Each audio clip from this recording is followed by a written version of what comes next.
Good morning. Good morning. Welcome to the Ventura Center for Spiritual Ventura Center for Spiritual Living.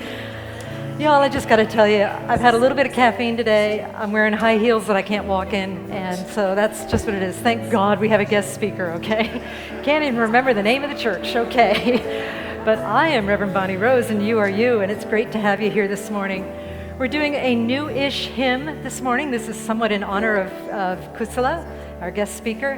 When I was up in the Berkeley Buddhist conference a few months ago, one of the monks had adapted this old Christian song with Buddhist-friendly lyrics, so I thought we'd sing it today.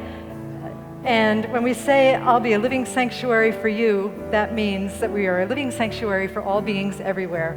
So let's stand up and we'll sing together our song, which is Sanctuary.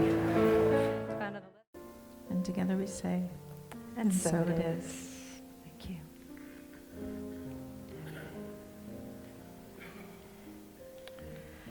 And so let us breathe deeply into the energy of this time together, opening our hearts to receive that which is uniquely ours to share, not only with ourselves, but with the world. We rest, we relax, we let go, and we listen to the words of our sacred reading. A Buddhist blessing. Reverend Kusala shared this with us during his first visit to Ventura Center for Spiritual Living many years ago.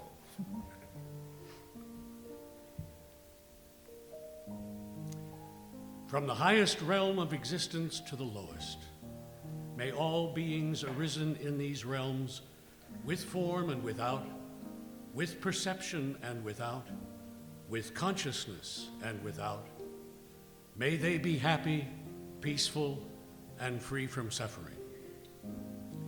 May no harm come to them. May no difficulties come to them.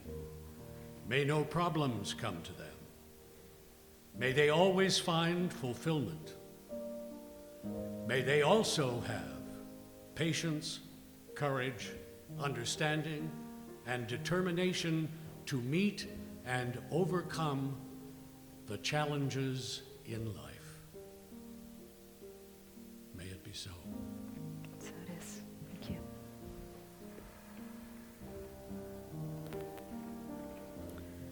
And so we breathe into the power and the presence of that one life that connects all of us. The life, the breath, the planet, the trees, the living beings. All things are connected. The world of matter, the world of form, consciousness, the void, all of it is one.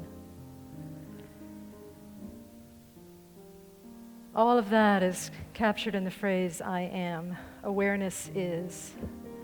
And so we sing together, I am remembering who I am, and use this song, this chant, to unify with that consciousness that is aware that it is aware. And know that as the living spirit that infuses all matter, all things. As we know this truth for ourselves, we know it for the people sitting in this room, and we also allow these words to reach out beyond these walls to bless all beings everywhere. I am remembering who I am. I am remembering. Reaching into that divine remembrance. We breathe in deeply. And then exhale, opening our eyes in love and service in what is, as it is, and so it is. Thank you.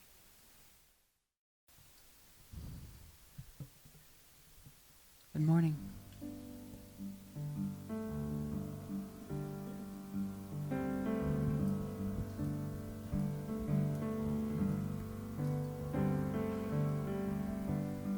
Everyone has a melody,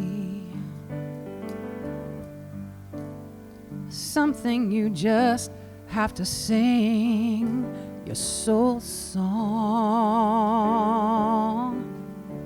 your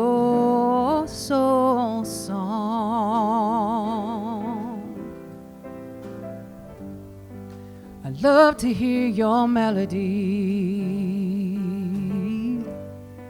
It inspires me to sing my soul song, my soul song.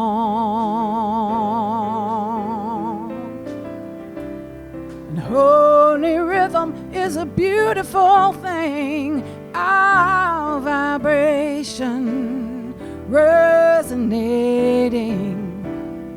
Through the music we are healing. The elegance of life is what we're feeling now.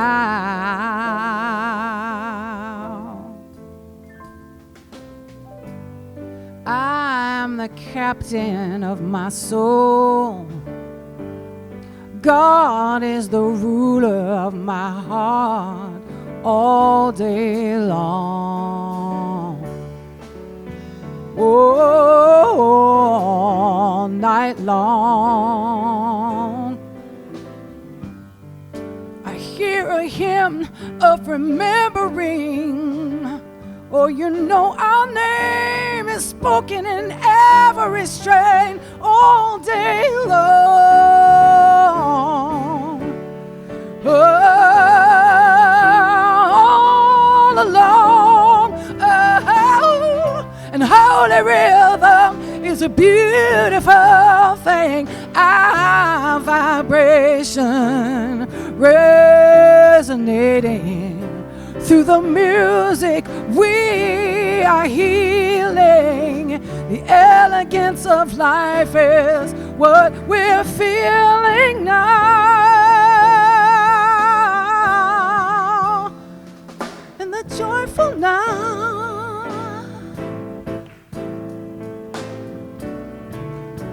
Knowing is the language of the divine.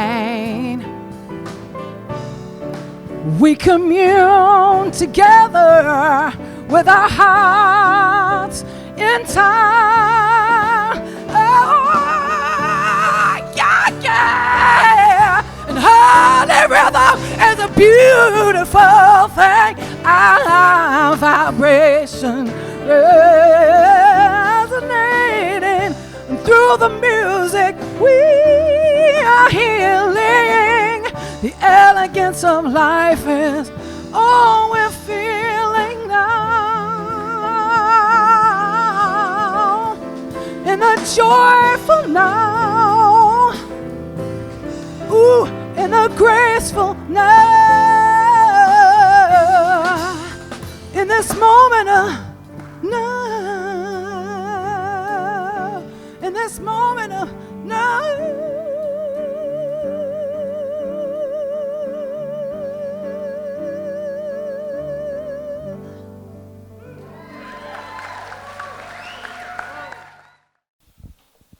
Hi, everybody. Good to be here. I'm going to talk about Ullambana today. I was talking to Bonnie, and this is sort of a teaching, sort of an interesting aspect of Mahayana Buddhism, not found in Theravada Buddhism, and something we do every year at the meditation center where I live and work. And this year, it's next week. So we're going to talk about going to hell. It's an important topic for a lot of us. And what can we do about it? You know? So a long, long time ago, the Buddha had a very special monk named Moggallana. And he was a follower of the Buddha and eventually became ordained as a monk following the Buddha, and he achieved nirvana. He became an arhat. Now, when you become an arhat, you have special characteristics that arise. And one of those is to be able to see into past lives. So he was curious. He wanted to see where his mother and father went after they died. So he found his father. His father was in heaven. He found his mother. His mother was in hell. Apparently, she had done something that just ruined her karma, and now she found herself in the hell realm of the hungry ghosts. Now, when you find yourself as a hungry ghost, you have this giant body, really tall, just a pinhole for a mouth, and a giant stomach, which means you can never eat enough. You're always hungry, looking for more food, but that little pinhole mouth prevents you from really consuming anything. So Moggallana, in seeing that his mother was in hell in the hungry ghost realm, said, I'm an arhat, I'm a follower of the Buddha, I'm going to offer her food. So he went to hell to offer his mother food. And every time he extended the food in his hand to his mother, it turned into fire. And she couldn't eat it. And she became even more hungry. And now Moggallana said, what can I do? What can I do? He went to ask the Buddha, my mother's in hell. She's starving. She doesn't have enough food. Can you help me? What should I do? And the Buddha said, this is what you could do. You could offer the Sangha, the monks, food. Offer them food. And then when you offer them food, you get great merit. And with that merit, you can transfer it to your mother, and she can be reborn out of hell into a heaven realm.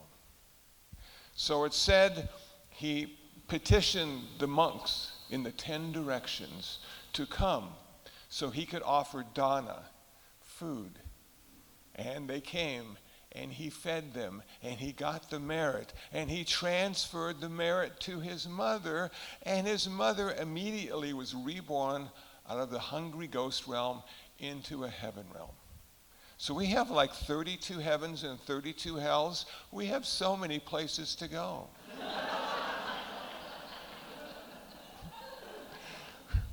But the idea in Buddhism is the hell and heaven realms are just sort of temporary, a really long temporary. And then once you're reborn out of the hell realms or the heaven realms, if you're lucky enough to be reborn in the human realm, we all made it. You find the Dharma, you do your practice, and son of a gun, nirvana. You become an arhat. You never have to be reborn again. You get to live in nirvana for eternity because nirvana is unborn and undying. So you don't cease to exist, but you cease to exist because of birth. And the problem we all have is we were born. And the problem with being born is we all have to die. And on the road between birth and death, all we do is suffer. According to Buddhism. But it's really a good incentive, isn't it? Suffering. So, what do we do at our center to celebrate Ullambana? Well, the first thing we do, in the past we have taken bamboo, and we tie the bamboo to the front door. And the reason we have bamboo tied to the front door is when the wind blows through the bamboo, all the spirits hear the rustling of the bamboo. And they know there's food available for them in the meditation center, as well as a Dharma talk that will enable them to be reborn into either a heaven realm or achieve nirvana. But if you're a spirit and you're living on earth, you got nothing to do. You can't talk to anybody, you can't go anyplace, you're just sort of hanging out. To be on earth, you need to be human, according to Buddhism. And then you have a chance of having a life, but there's no life or spirit on earth. So we want them to go to heaven. We want them to be reborn. And for some reason, they didn't know what to do when they died. So I would recommend and I know this is going to sound really weird to a lot of people, but we go up to our clergy and we say, please, tell me how to live. How can I be friends with my mother again? Tell me something important. But the most important thing would be, please, tell me how to die. Because one day it'll happen. And I probably won't be prepared. I'll be surprised. Because it's, who expects to die? We do eventually, but man, it's so far in the future we don't give it a second thought. But every time I hit the 405 freeway, I'm thinking this could be the day. So the clergy can help us. Every tradition has a different way to die. We were talking a little bit earlier about somebody from another tradition saying, you know what, if you're not from my tradition, you're going to go to hell. And I say to them, but you know what? I can't go to your hell because I'm not of your tradition. I get to go to my hell. So we have the bamboo now with the wind rustling and all the spirits are starting to come to the front door. We have these giant wooden clackers and we clack and we clack and we clack, almost deafening the sound. And then they know it's okay to come into the zendo because the Dharma talk is about to happen. So we petition the Buddhas and Bodhisattvas to come down and help with all the spirits that need advice on how to get out of the human realm into the spirit realm, into the heaven realm. So it's a pretty good talk. It's a long one, but it's a pretty good talk. Then we say, if we have a mother or a father or an uncle or a brother or a sister, a friend, or extended relative, think about them. Think about them. Picture them in your mind. Wish them well. This is the day when you wish them well. Even if they didn't go to hell, wish them well. Because their journey continues according to Buddhism. It didn't stop when they died. It's just time for the next birth to happen. Time to do something new. A brand new body. I can hardly wait. Get that little baby body that's just going to have 20, 30, 40 years of really healthy activity. And then you get that sort of middle-aged body, which is not quite as healthy or active. And then you get that sort of old-age body. I'm starting to get that. It's happening. I like to take naps. I'm not as strong as I used to be, but I'm okay with a little weakness here and there. And it's getting time now to go get that fishing pole and go sit by the river and just look at the clouds. That's the deal. We work really hard, we become somebody, we become important, and then at some point you have to say, no, it's done. I've done my work. Now I just want to reflect. I just want to look back and say, what did I do? Am I glad that I came here? Am I happy that I was born in this time frame? Have I done things that have changed people's lives or made their life just a little bit better? Has that made my life just a little bit better? So we reflect a lot on all the ancestors before us. And it's because of them that we're here today. I never figured that out until I became a Buddhist. I never thought about great-great-grandfathers or grandmothers. I'm thinking they're dead and gone, And I've got to get a job and find a place to live. I'm working hard, But because of all those people, and in Buddhism, infinite amount of people. We don't have a first family. I'm sorry to say, Adam and Eve isn't part of our cosmology. So we've sort of like always been there at some level, and we'll always be there. And so those ancestors now have a greater significance. So after the service, the first thing we do is we set up a table before the memorial altar, and we fill it with food, 10, 20 dishes of food. And all the dead people in those pictures are looking down on the food. And the cool thing about that is, generally speaking, when you have your picture taken, you're smiling. So all those dead people are smiling at the food they're about to eat in a symbolic way. You know, I haven't seen any disappear. And then but it's symbolic, and I think it's a wonderful tradition to feed the dead. You know, on our altar, we have oranges and apples and flowers and incense. It smells good, it looks good. And the apples and oranges are up on the altar for a really long time. And after a while, they start to get a little wrinkly, and maybe they smell just a little bit. But that's such a wonderful teaching. That reminds me that I'll be like that apple one day. All sort of wrinkly and smelly, you know. But that's okay. That's what's supposed to happen. We should be happy if it does, because that means we had a long life. You know? I know the people that die young, they always look good, you know. James Dean, he'll never get old. He looks great, you know.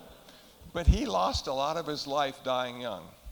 And most of us, if we're lucky enough to have a full and happy and productive life, are going to be old and wrinkly. But we earned it. We were here. This is Earth. This is difficult. We have hurricanes. Sometimes it's 105 degrees. Man, if that doesn't kill your skin, I don't know what does. You know? So we feed all the people in the memorial altar, and then we process over to Ananda Hall, which is another one of our buildings. And we have all the tables set up for the monks. So sometimes we have 10, 20 monks, and they all sit at the table. And you know, monks don't talk a lot when they're eating. They get 2 meals a day. They got one thing on their mind, food. So they're all sitting there, and they're waiting for the food. And what happened when Moggallana fed the monks? Wow, he got all that merit which he could transfer to his mom. And what happens when the lay people feed all the monks? They get all the merit too. And sometimes they keep the merit to have a better life. Sometimes they give the merit to all the elders and people who have left us, all the ancestors. Transfer the merit to them, so their life is better. So now the lay people line up, and they all take a dish from a giant food table, and they process around, and they fill your plate. They put, you know, how much do you want? 1 teaspoon, tablespoon, ladle, how much do you want? And so after 10, 20 people start putting food on your plate, it's, you know, like a mountain. And you hate to do it, but you say, well, okay, just a little bit now. Just 1 tomato, please, a small one, okay. And there it is, and now you eat. And the deal is, as a monk, you want to eat as fast as you can so the lay people can eat. Because the lay people don't start eating until the monks are finished. So when it starts, stay out of the way. Because they're going like crazy. And you can't touch their food, because if you touch their food, you transfer ownership to the person touching it. And then it has to be re-offered. And what a hassle that is. So when you see monks eating, just stand back, don't touch their food. Enjoy the spectacle, because pretty soon it'll be your turn. And then you get to eat, and the monks can watch you then. You know, and so it's a wonderful way to remember the departed. It's a wonderful way to look at ancestors and say, because of them, I'm here today. It's also an important consideration when you think about the 3 times we die. Somebody really smart came up, every human being dies 3 times.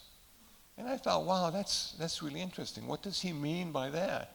Well, he said, the first time we die is when we find out that we're mortal, that we have to die.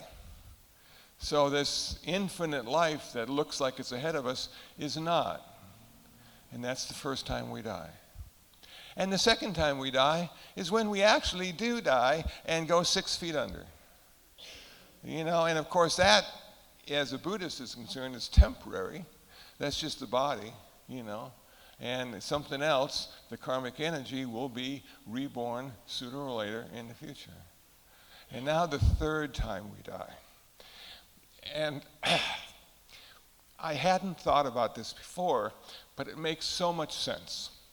The third time we die is when the last person on earth speaks our name. Speaks our name.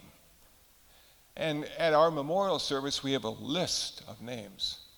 People give us the names, and we recite them to keep them alive another year.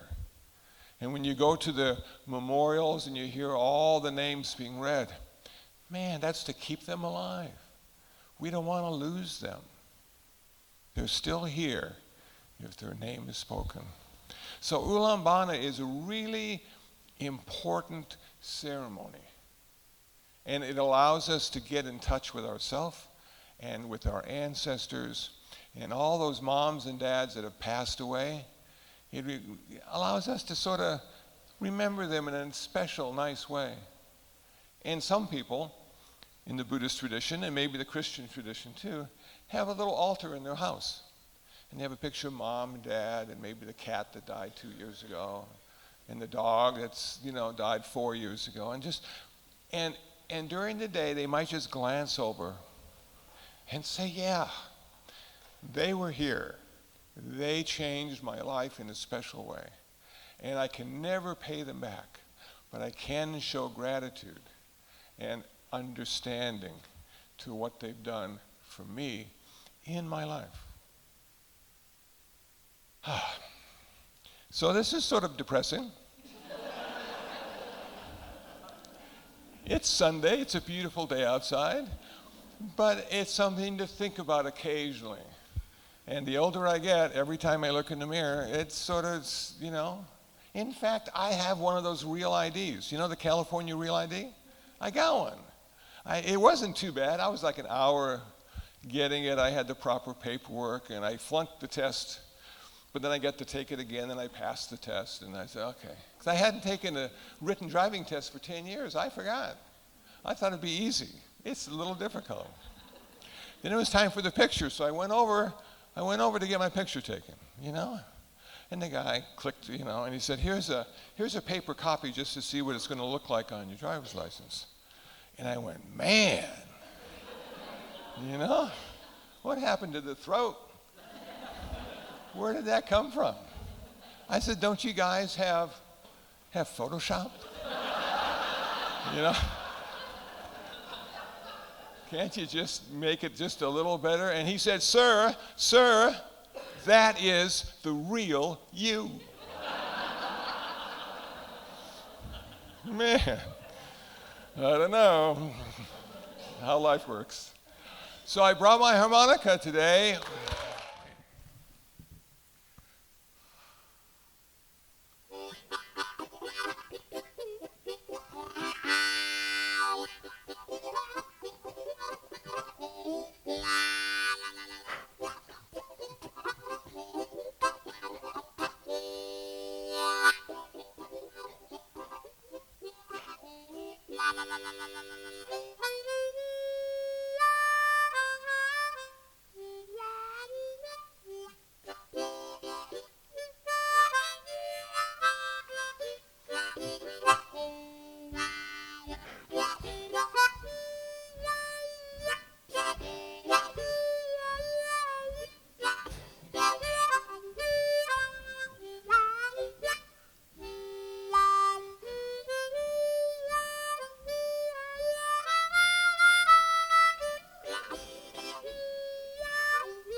Feel so blessed. We've had this long relationship with Kusala now. I don't know how many years it's been, but it's been a long time, right? A long time.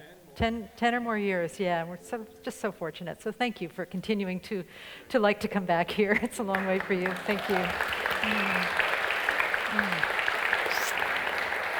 All right. So let's turn within and we'll pray. And so we just close our eyes and become still once again and take some deep breaths together, moving into that space of centeredness, that place where we recognize the interconnected being that is all of us. And we breathe in and we breathe out. We settle into that life beyond life, the place within us that is birthless and deathless, the awareness that gives form to everything, that power and that presence that we know is life or love or God or higher power or spirit. Whatever it is we call it, it is here. It is here right now in this room, living and moving and having its being, informing us, outforming us, giving us spaciousness and matter and beauty and love and so much more. All of the opposites are contained in this wholeness, joy and sorrow, birth and death, darkness and light. We anchor ourselves into that wholeness right now and recognize it as our true nature. It is who we are. And so we simply allow that to be. And from that place, we use that alignment to center ourselves in a greater, more beautiful expression of the life we've been given. A life that remembers our ancestors and gives thanks for them, even if they were challenging, knowing that we were made the way we are because of them, and that good always comes out of challenge. There is a gift in everything. And we recognize also that we celebrate that life as we move into more life. Ernest Holmes said, "Do not prepare to die, prepare to live." Ken Wilber said that we live our lives fully, and as we live our lives fully, the fear of death tends to dissipate. And so let us commit today to living fully, and that means loving fully. Loving ourselves, loving others, loving all beings, loving those who are difficult to love.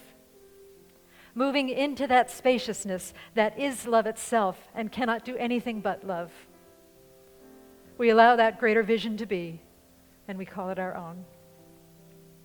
And so I am so grateful for the spiritual truth, so grateful for the transformation that I know is taking place here today, so grateful for our beautiful and blessed community and the world around us, all of it. And I bless all paths to God. Churches, synagogues, temples, mosques, ashrams, fundamentalists, atheists, agnostics, anyone you can name. I bless all of them. And with a heart that is so filled with blessedness, I say thank you, Spirit, thank you, love, and I release these words into the divine mystery. And together we say, and so it is. I am so blessed. I am so blessed. I am so grateful for all that I have.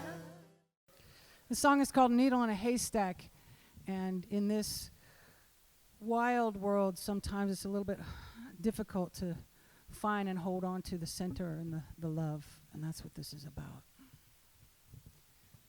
But in order to keep it, you really have to give it,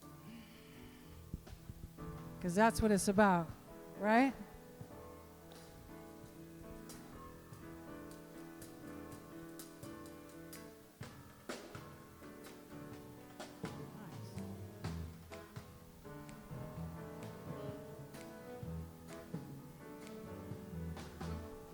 Down on a pavement, sun bakes in, a hot summer can sparkle deep in my skin.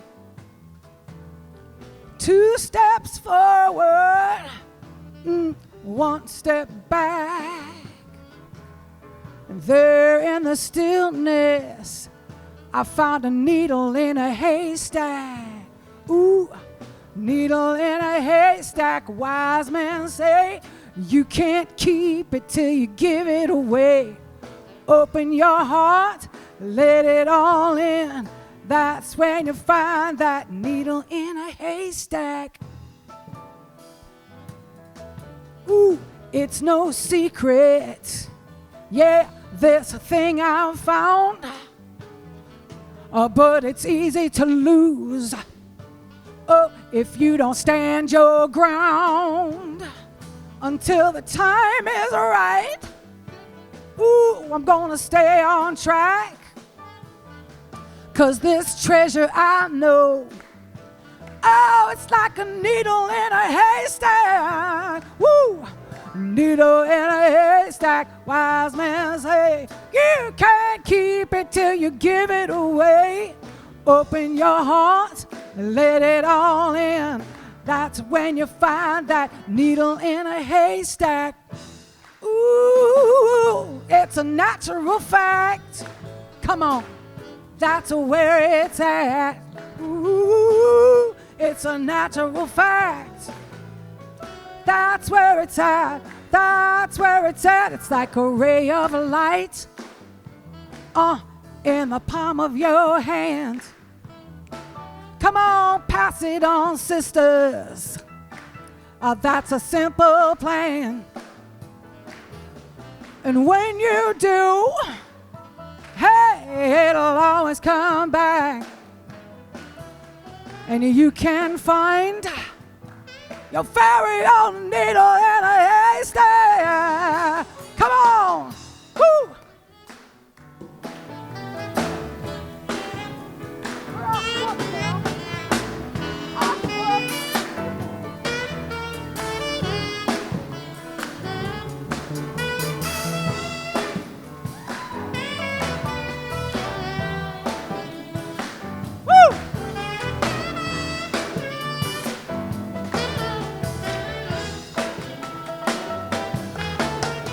Needle in a haystack, wise men say. You can't keep it till you give it away. Open your heart and let it all in. That's when you find that needle in a haystack. That's when you find that needle in a haystack. That's when you find that needle in a haystack.